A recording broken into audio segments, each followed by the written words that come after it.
എടാ നമ്മൾ കൊച്ചിലെ പറമ്പിലൊക്കെ ക്രിക്കറ്റ് കളിക്കാൻ പോകത്തില്ലായിരുന്നാ? അപ്പോൾ എന്തെങ്കിലും മെമ്മറീസ് ഉണ്ടോ? ആ ഉണ്ട്. ആ പറ. വെക്കേഷന് ലാസ്റ്റ് ദിവസം ക്രിക്കറ്റ് കളിക്കാൻ വേണ്ടി പോകും. അന്ന് അച്ഛൻ എവിടെയോ പോകാൻ വേണ്ടിയിട്ട് വണ്ടിയിൽ ഇരിപ്പുണ്ടായിരുന്നു.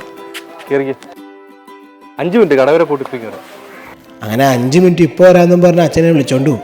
എന്നിട്ട് അമ്പലം, ബാങ്ക്, മാർക്കറ്റ് എല്ലായിടത്തും എന്നെ കൊണ്ടുപോകും. പിന്നെ പറയണ്ടല്ലോടാ, വെക്കേഷൻ ലാസ്റ്റ് ദിവസമല്ലേ. അന്നത്തെ ക്രിക്കറ്റ് കളിക്ക് ഒരു പ്രത്യേക സുഖമാണ്. അച്ഛനായിട്ട് എല്ലാ കടയിലും കയറി ഇറങ്ങി അങ്ങോട്ടും ഇങ്ങോട്ടൊക്കെ നടക്കുമ്പോൾ ഞാൻ വിചാരിക്കും ഇപ്പം വീട്ടിൽ പോകുന്നു. പിന്നല്ലേ എനിക്ക് മനസ്സിലായത് അച്ഛനെന്നെ തേക്കുമായിരുന്നെന്ന്. അങ്ങനെ വിശന്ന് വലഞ്ഞ് ദാഹിച്ച് അച്ഛനൊരു ഹോട്ടലിൻ്റെ ഫ്രണ്ടിൽ കൊണ്ട് ചവിട്ടി. അമ്പോ, അവിടെ നല്ല ചൂട് നെയ്ച്ചോറും ചിക്കൻ റോസ്റ്റും വാങ്ങിച്ചു തന്നു. അപ്പോൾ എനിക്ക് തോന്നി ഈ ലോകത്തിലെ ഏറ്റവും ബെസ്റ്റ് അച്ഛൻ എൻ്റെ അച്ഛനാണെന്ന്. പക്ഷേ എനിക്ക് തെറ്റി.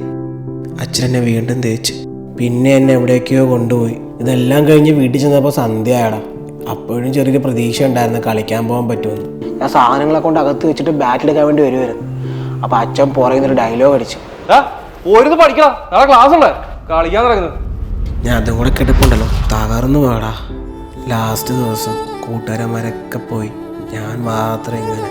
ഒരു വല്ലാത്തൊരവസ്ഥയായിരുന്നു അത്.